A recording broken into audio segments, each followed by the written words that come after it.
மோடி யார் கையை உயர்த்தினாலும் வெற்றிதான், ராகுல் போன இடமே தோல்வி என்ற நிலைத்தான். ஏழை மாணவர்களின் வளர்ச்சியை தடுத்து திமுக நவீன தீண்டாமையை கடைபிடிப்பதாக தமிழக பாஜக மாநில தலைவர் எல் முருகன் தெரிவித்துள்ளார். மதுரை கோச்சடை பகுதியில் உள்ள தனியார் விடுதியில் செய்தியாளர்களிடம் பேசிய அவர், சென்னை வந்த பிரதமருக்கு அதிமுக பாஜக சார்பில் பிரமாண்ட வரவேற்பு அளித்தார்கள். வரும் 25ஆம் தேதி கோவைக்கு பிரதமர் வருகை தருகிறார். 21ஆம் தேதி சேலத்திற்கு ராஜ்நாத் சிங் வருகை தருகிறார். பாஜகவின் பிரச்சாரத்தை தொடங்கியுள்ளோம். இந்த தேர்தலில் பாஜக தாக்கத்தை ஏற்படுத்தும் தேர்தல். இந்த தேர்தல் பாஜகவிற்கு முக்கிய தேர்தலாக நினைத்து பணிபுரிகிறோம் என்றார். தேசிய ஜனநாயக கூட்டணி பிரம்மாண்ட வெற்றி பெறும் எனவும், அதிமுக பாஜக உறுதி செய்யப்பட்ட கூட்டணி, இரட்டை இலக்கத்தில் சட்டமன்றத்தில் பாஜக உறுப்பினர்கள் அமர்ந்திருப்பார்கள் என்றும், ஸ்டாலினால் எப்போதும் ஆட்சி அமைக்க முடியாது, திமுக தேசிய வளர்ச்சிக்கு எதிரான கட்சி என்பதால் பொதுமக்கள் வாக்களிக்க மாட்டார்கள், ஸ்டாலினின் கனவு கனவாகவே மாறிவிடும் என்பது உண்மை என்றும் தெரிவித்தார். இந்த தேர்தல் இருக்க போகிறது. இந்த தேர்தல் பாரதிய ஜனதா கட்சிக்கு மிகவும் முக்கியமான தேர்தலாக நாங்கள் கருதுகிறோம். ஆகையால் எங்களுடைய இந்த தேர்தலில் எங்களுடைய தேசிய ஜனநாயக கூட்டணி, அதிமுக தலைமையிலான தேசிய ஜனநாயக கூட்டணி மிக பெரும்பான்மையோட ஆட்சியை பிடிக்கும். அதற்காக அனைத்து கூட்டணி கட்சிகளும் இணைந்து எங்களுடைய தேர்தல் கள பணிகளை ஆற்ற இருக்கிறோம். 28 யாரெல்லாம் சார் வராங்க? அமித்ஷா வராங்க, வருகிறார்கள். ஆனால் தேதி எப்போன்றது நாங்கள் சொல்லுவோம். சார், இப்போ தமிழகத்தை பொறுத்தவரை அதிமுக கூட்டணியின் முடிவு நிற்கும் சார். இதில் பேச்சுவார்த்தைகள் எவ்வளவு தொகுதி ஒதுக்கீடு சுமூகமாக பேச்சுவார்த்தை நடந்துட்டு இருக்கா எப்படி சார்? இப்பொழுது உங்களுக்கு எல்லாருக்குமே தெரியும், அண்ணா திராவிட முன்னேற்ற கழகம் பாரதிய ஜனதா கட்சியினுடைய கூட்டணியானது உறுதி செய்யப்பட்ட கூட்டணி. அடுத்த கட்டமான பேச்சுவார்த்தைகள் கூடிய சீக்கிரமே தொடங்கும். பல கட்சிகள் வர்றதுக்கான வாய்ப்புகள் சார். திமுக, அதிமுக உள்ளிட்ட கட்சிகள் தேர்தலில் போட்டியிடுவதற்கு விருப்ப மனு தாக்கல் வந்து பெறலான்ற மாதிரி அறிவிச்சிருக்காங்க. நம்ம எப்ப சார் நாங்களும் கூடிய சீக்கிரம் அதுக்கான அறிவிப்பு வெளியிடும். குறைந்தளவு எத்தனை சட்டமன்ற வேட்பாளர்கள் பிஜேபி சார்பாக வருகிற தேர்தலில் தேர்ந்தெடுக்கப்பட வாய்ப்பு இருக்கு? எங்களுடைய சட்டமன்ற உறுப்பினர்கள் நிச்சயமாக வருகிற சட்டமன்றத்தில் இரட்டை இலக்கில் அங்கே சட்டமன்றத்தில் உட்கார்ந்துருப்பார்கள். சார், குறைவான தொகுதிகளை ஒதுக்குறதுக்கு அதிமுக முடிவு செஞ்சிருக்கிறதாக ஒரு தகவல் வருது சார். அதான் சொன்ன, இரட்டை இலக்கில் எங்களுடைய எம்எல்ஏக்கள் சட்டசபையில் உட்கார்ந்துருப்பார்கள். சார், இப்போ நம்ம நீங்கள் வந்து அதிமுக ஆட்சி அமைப்புங்கிற மாதிரி சொல்லியிருக்கீங்க. ஆனால் எதிர்கட்சி தலைவர் ஸ்டாலின் என்ன செய்யலாம், விரைவில் வந்து ஆட்சி மாற்றம் உறுதி, அதற்கான அறிகுறிகள் தெரிகிறது, மக்கள் எங்கேயும் இது பண்ணுறதான்னு சொல்லி ஒரு இது பண்ணிட்டு இருக்காரு. அது சம்மந்தமாக என்ன சார் சொல்லுங்கள்? ஸ்டாலின் அவர்களால் எந்த காலத்திலுமே தமிழகத்தில் ஆட்சி பிடிக்க முடியாது. தமிழக மக்கள் ஸ்டாலின், அதாவது திராவிட முன்னேற்ற கழகம் ஊழலுக்கு எதிரானது, தமிழர்களுக்கு எதிரானது, தமிழ் கலாச்சாரத்திற்கு எதிரானது, தமிழ் பண்பாட்டுக்கு எதிரானது, அதே மாதிரி தேசத்தினுடைய வளர்ச்சிக்கு எதிரானது என்பதை மக்கள் புரிந்து கொண்டிருக்கிறார்கள். அவர்கள் வந்தால் மிகப்பெரிய அளவில் கட்ட பஞ்சாயத்து பண்ணுவாங்க, நில பரியிருப்புகள் பண்ணுவார்கள் என்பது மக்களுக்கு தெரியும். அதனால பொதுமக்கள் அவர்களுக்கு வாக்களிக்க போறதில்லை. ஆகையால் ஸ்டாலினுடைய கனவு கனவாகவே போய்விடும். ஆனால் சார், ஸ்டாலின் வந்து என்ன செய்யறாங்கன்னா, ஒவ்வொரு நிகழ்ச்சியிலையும் வந்து இந்த மக்களை செய்யக்கூடிய நிகழ்ச்சிகள் வந்து 5 வருஷமா எந்த திட்டம் நிறைவேற்றல அப்படின்ட்டு பொதுமக்கள்கிட்ட பெட்டிஷன் வாங்கி அதை சொல்லி தீர்வு காண்டுகிட்டு இருக்காரு. நான் ஒன்று கேட்குறேன், ஸ்டாலினுடைய எம்எல்ஏக்கள், அதாவது திராவிட முன்னேற்ற கழகத்தினுடைய எம்எல்ஏக்கள் கிட்டத்தட்ட 90க்கு மேலே எம்எல்ஏக்கள் இருக்கிறார்கள். 37 எம்பிக்கள் இருக்கிறாங்க.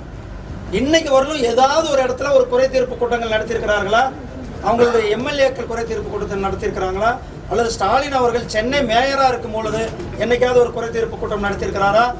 எந்த குறை தீர்ப்பு கூட்டமும் அவர்கள் ஆட்சியில் இருக்கும்போது நடத்துனதில்லை. அவர்கள் இப்போ எம்பி, அவங்களுடைய எம்பி யாருன்னு பல பேருக்கு தெரியாது, அவங்களுடைய எம்எல்ஏக்கள் யாருன்னு மக்களுக்கே தெரியல. அப்படிப்பட்டவங்க தான் நாங்கள் வந்து ஆட்சிக்கு வந்து, ஏன் இப்போனே நீங்கள் இருக்கிறீங்களே, உங்களுடைய எம்பிக்கள் குறை தீர்க்கிற கூட்டங்கள் நடத்துறதில்லை, அவர்களுடைய எம்எல்ஏக்கள் குறை தீர்க்கும் கூட்டம் நடத்துறதில்லை. அதனால இது எல்லாம் தேர்தலுக்காக ஒரு கண்துடைப்பு நாடகம், மக்களை ஏமாற்றுவதற்கு போடுகின்ற நாடகம். அதே மாதிரி அவங்களுடைய கட்சி எம்பி சிவாங்கிறவர் வந்து இப்ப சமீபத்தில் குலாம் நபி ஆசாத் திமுக சார்பாளர் ஹிந்தியில பாடி இருக்காரு சார். அது சம்பந்தமா இதுதான் நாங்கள் காலங்காலமா சொல்லிட்டு இருக்கோம். திமுக காரங்களுக்கு மட்டும் ஹிந்தி தெரியும், திமுக காரங்க நடத்துகிற பள்ளிகளில் ஹிந்தி சொல்லி கொடுக்குறாங்க. ஆனால் ஒரு ஏழை மாணவர்களுக்கு இன்னொரு மொழி கற்றுக் கொடுப்பதற்கான ஏழை எளிய எஸ்சி எஸ்டி ஓபிசி குழந்தைகள் தான் அரசு பள்ளிகளில் படிக்கிறாங்க.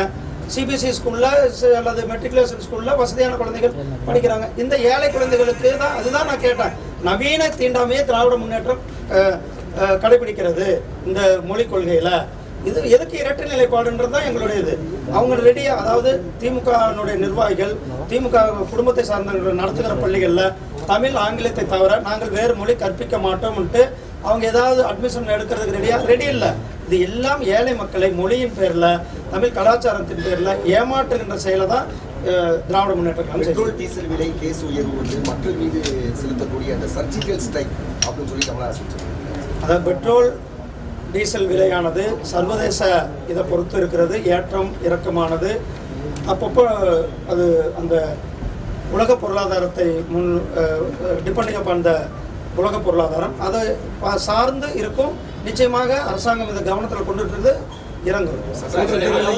சார் போட்டியிடுவதற்கான வாய்ப்பு இருக்கா சார்?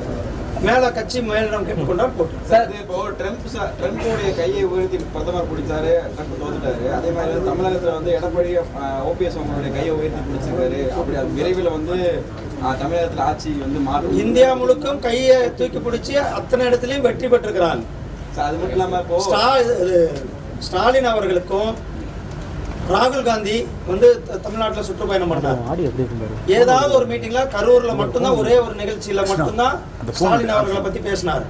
வேற எந்த நிகழ்ச்சியிலையும் ராகுல் காந்தி அவர்கள் ஸ்டாலினை பத்தி பேசவே இல்லை. இரண்டாவது, ராகுல் காந்தி எந்தெந்த மாநிலத்துக்கு போனாரோ அந்த மாநிலத்தில் எல்லாத்தையும் காங்கிரஸ் கட்சிக்கு ஏதோ 1-2 இருந்த எம்எல்ஏக்கள் எம்பிக்களையும் தோல்வியை கொடுத்துட்டு வந்தார். இப்போ தமிழ்நாட்டுக்கு வந்திருக்கிறாரு. தமிழ்நாட்டில் கூட அதே மாதிரி தான் அவங்க ஏதோ கூட்டணி பலத்தில் 1-2 இருக்கிறாங்க, அதுவும் அவர்களுக்கு தோல்வியை கொடுக்கும். அதே மாதிரி இப்போ பிரதமர் மோடி அவர்கள் வந்து ஜெயலலிதா மேடமுடைய படத்துக்கு வந்து மலர் தூவுனது வந்து ஒரு நீதிமன்றத்தில் குற்றவாளின்னு தீர்மானிக்கப்பட்டவங்க வந்து மோடி வந்து மலர் தூவுறான்னு ஒரு விமர்சனமாக திமுக சார்பில் பேசுகிறாங்க. அதாவது திமுக வந்து எப்பயுமே பாஜக அண்ணா திமுகவுக்கு எதிராக பேசுவார்கள். ஒரு முதலமைச்சர், தைரியமான முதலமைச்சர், பெண்கள் மத்தியில் மிக பிரபலமாக இருந்தவர், ஒரு மிக தலை சிறந்த ஆட்சியை கொடுத்து கொண்டிருந்தார். அப்படிப்பட்டவர் அவருடைய மறைந்ததுக்கு பிறகு அவருக்கு புகழஞ்சலி செலுத்துவதில் எதுவும் தவறு. சார், பாமகவையும் தேமுதிகவையும் சேர்த்துக்கிறதுல எங்களுக்கு தயக்கம் இல்லை அப்படின்னு ஸ்டாலின் சொல்றாரு. அதாவது அவருக்கு வந்து ஒரு பயம் வந்துருச்சு. அவங்க கூட்டணி எப்பயோ உடையிறதுக்கு ரெடியாக இருக்கிறது. அதனால எதையாவது ஒரு குழப்பத்தை உருவாக்கணும் அப்படின்ட்டு நினைக்கிறாரு. அது நடக்காது. அரசியல் வரலாறுல பாத்தீங்கன்னா கூட்டணியில் இருக்கிற பட்சத்தில் கூட அந்த சீட்டுகள் ஒதுக்கீடு பட்சத்தில் சில சமயங்களில் பிரியக்கூடிய வாய்ப்புகள்லாம் இருக்கும். அப்படி இருக்கிற பட்சத்தில் பிஜேபி விட்டு கொடுத்து செல்வதற்கு தயாராக இருக்காங்க சார். நாங்கள் தான் சொல்லிட்டோமே, எங்களுடைய கூட்டணி தான் ஆட்சி பிடிக்க போகிற கூட்டணி. இதில் எந்தவித மாற்று கருத்தும் சார், வேளாண் சட்டத்துக்கு ஆதரவாக பேசக்கூடிய அந்த சூழலிய செயல்பாட்டர்களை இந்த மத்திய அரசு, பாஜக அரசு வந்துட்டு ரொம்ப நெருக்கடி கொடுக்குறாங்க, கைது பண்ணுறாங்க அப்படின்ற மாதிரி வந்து எதிர்ப்புகள் வந்துட்டு வருது சார். அதை நீங்கள் எப்படி பாருங்கள்? வேளாண் சட்டத்திற்கு விவசாயிகள் பேராதரவு கொடுத்துட்ருக்காங்க. எந்த ஸ்டேட்லேயும் விவசாயிகள் வந்து ஆர்ப்பாட்டம் பண்ணல. விவசாயிகள் உண்மையான சொல்ல போனால் விவசாயிகள் வந்து பேராதரவு கொடுத்து கொண்டிருக்கிறார்கள். தமிழ்நாட்டில் மட்டுமே விவசாயிகளுக்கு 41 லட்சம் விவசாயிகளுக்கு வருடத்துக்கு 6000 ரூபாய் நம்ம போடுறோம். ஸ்டாலின் அவர்கள், எதிர்கட்சி தலைவர் ஸ்டாலின் அவர்கள் தமிழ்நாட்டில் பந்து கலப்பி விடுத்தார். பந்து என்னாச்சு? பிசுப்புத்துச்சு, ஃபெயிலர் ஆச்சு. விவசாயிகள் சப்போர்ட் பண்ணல. விவசாயிகள் மோடியினுடைய நண்பன், சரி, விவசாயிகளுடைய நண்பன் மோடி அப்படின்ட்டு விவசாயிகள் நினைக்கிறார்கள். விவசாயிகள் வந்து மிகப்பெரிய அளவில் மத்திய அரசாங்கத்திற்கும் மோடிஜி அவர்களுக்கும் ஆதரவாக இருக்கிறார்கள். எங்களுடைய தேர்தல் பணிக்குழு, எங்களுடைய தேர்தல் அறிக்கை மக்களுடைய தேர்தல் அறிக்கையாக இருக்கும். எங்களுடைய தேர்தல் பணிக்குழுவானது ப்ரொஃபசர் சீனிவாசன், ஹெச் ராஜா தலைமையிலான அந்த தேர்தல் குழு மாநிலம் முழுவதும் சுற்றுப்பயணம் பண்ணிட்டு இருக்காங்க. கூடிய சீக்கிரம் பாரத பிரதமர் நரேந்திர மோடி அவர்கள் தமிழகத்துக்கும் இந்தியாவுக்கும் அதிகமான வளர்ச்சி திட்டங்களை கொடுக்குறாங்க நீங்க சொல்றீங்க. ஆனா தமிழகத்துக்கு வரும்போது ஃபுல்லாமே கோ பேக் மோடின்ற மாதிரி அந்த ஒரு ஹேஷ்டாக் இது பண்ணி அது எதிர்ப்புகளை தெரிவிக்கிறாங்க. அதுக்கு உங்களோட கருத்து என்னங்க சார்? கடுமையான கண்டனத்தை சொல்றேன். ஒரு பாரத பிரதமர் வளர்ச்சியை, அதாவது தமிழ்நாட்டுக்கு கடந்த 5-6 ஆண்டுகள் மட்டுமே கிட்டத்தட்ட 5 லட்சம் கோடிக்கு மேல நிதி ஒதுக்கினார். இந்த பட்ஜெட்ல மட்டுமே கிட்டத்தட்ட 5 லட்சம் கோடி கொடுத்திருக்கிறார். தமிழ்நாட்டினுடைய வளர்ச்சியை மட்டும்தான் அவர் வந்து நோக்கிறார். தமிழ்நாடு வளர்ச்சியை மட்டும்தான் பார்க்கிறார். தமிழ்நாட்டுக்கு மிகப்பெரிய திட்டங்கள், அது பிரைம் மினிஸ்டர் அனைவருக்கும் வீடு கட்டும் திட்டமாகட்டும், டாய்லெட்ஸ் கட்டி கொடுத்ததாகட்டும், பயிர் காப்பீடாகட்டும், விவசாயிகளுக்கு கொடுத்ததா இந்த விவசாய சன்மான் நிதி ஆகட்டும், ரோடு இன்னைக்கு வந்து மதுரை கொல்லம் ரோடு போட இருக்கிறது, சென்னை பெங்களூர் ஹைவே, சென்னை சேலம் ஹைவே, இப்படி ரோடு வருது. தமிழ்நாட்டினுடைய ஏற்கனவே தமிழ்நாட்டுக்கு மிகப்பெரிய காரிடார், டிஃபென்ஸ் காரிடார் கொடுக்கப்பட்டிருக்கிறது. தமிழ்நாட்டினுடைய வளர்ச்சியை மட்டுமே மையமாக வச்சுக்கிட்டு இருக்கின்ற ஒரு தலைவரை வந்து கோபேக் மோடி என்று சொல்றது அரசியல் அநாகரிகம். இது வேணுமென்னே செய்கிறார்கள் அவர்களுக்கு. ஆனால் அதையெல்லாம் தாண்டி வெல்கம் மோடிஜி அப்படின்றது தான் எல்லா நேரத்திலையும் ட்ரெண்ட் ஆகி கொண்டிருக்கிறது. பின்னணியில் யார் இருக்கா? திராவிட முன்னேற்ற கழகம் தான் இதை பண்ண போகிறாங்க. தேச விரோதிகளும் திராவிட முன்னேற்ற கழகம் தான் அதுக்கு பின்னணியில் இருக்கிறாங்க. தேர்தல் அறிக்கையை பொறுத்த வரைக்கும் இந்த வருடம் வந்து இந்த இலவசம்ன்றது இருக்கும். அதிமுக தேர்தல் அறிக்கையில் பார்த்தீங்கன்னா இலவசம் வாஷிங் மிஷின், டிவிகள் வந்து வழங்க இருக்கிறதான்னு சொல்றாங்க. அதை எப்படி எப்படி பார்க்க? இல்லை, எங்களுடைய தேர்தல் இருக்கே மக்களுடைய தேர்தல் இருக்கே. இப்போ 2 பேர் அதாவது 2 இலக்கில் வந்து சட்டமன்றத்தில் வந்து நீங்க அமர்வுன்னு சொல்லியிருக்கீங்க. அமைச்சரவையில் ஏதாவது பங்கேற்கிறதுக்கான வாய்ப்பு இருக்கு? அதெல்லாம் எங்களுடைய ஆளுந்த தலைமை தேர்தலுக்கு பிறகு சொல்லுவாங்க. வரக்கூடிய ஆட்சி வந்து கூட்டணி அமைச்சரவைக்கு வாய்ப்பு இருக்கா சார்? அதான் இப்போ சொன்னேன். அதான் அவரும் கேட்டேன். நீங்க அப்படி மாற்றி தானே கேட்குறீங்க. சார், மோடி சார் வந்து இந்த அப்போ வந்துட்டு 15 நிமிடம் முதல்வருடன் தனியார் சந்திப்பு நடத்துறாங்க, கூட்டணி தொடர்பாக பேச்சுவார்த்தை நடத்துறாங்க. அந்த சந்திப்புல முக்கியத்துவம் என்னன்ற மாதிரி வந்துட்டு இப்போ வரைக்கும் வந்துட்டு ஒரு சஸ்பென்ஸாகவே இருக்கு. அதுல உள்ளுக்கு என்னங்க சார்? அந்த சந்திப்புல நான் இல்லைங்க, எனக்கு அதை பத்தின விஷயம் தெரியாது. கட்சி ஒருங்கிணைப்பாளர் வந்து புறக்கணித்ததுக்கு காரணம் என்ன நினைக்கிறேன்? அதிமுக ஒருங்கிணைப்பாளர் சார், தமிழகத்தை பொறுத்தவரை அதிமுக வந்து இரட்டை தலைமையா இருக்கு. அதுல ஒருவரை மட்டும் கூப்பிட்டு அழைத்து பேசிருக்கீங்க அப்படின்ற மாதிரியும் சில நீங்க ஸ்டேஜ்ல என்ன நடந்ததுன்னு நம்ம கூட பார்த்தோம். அது எல்லாருடைய இல்லைங்க, ஸ்டேஜ்ல என்ன நடக்குது பாருங்க. அண்ணா திராவிட மாவட்டம் இணைந்து போட்டு நமக்கு எந்த வேறுபாடும் கிடையாது. சார், தமிழக கூட்டுறவுத்துறை அமைச்சர் செல்லூர் கே ராஜ் வந்து இப்போ உங்களை வந்து ரகசியம் வந்து சந்திச்சுட்டு போனாரு. அந்த ரகசியமா இருக்குது.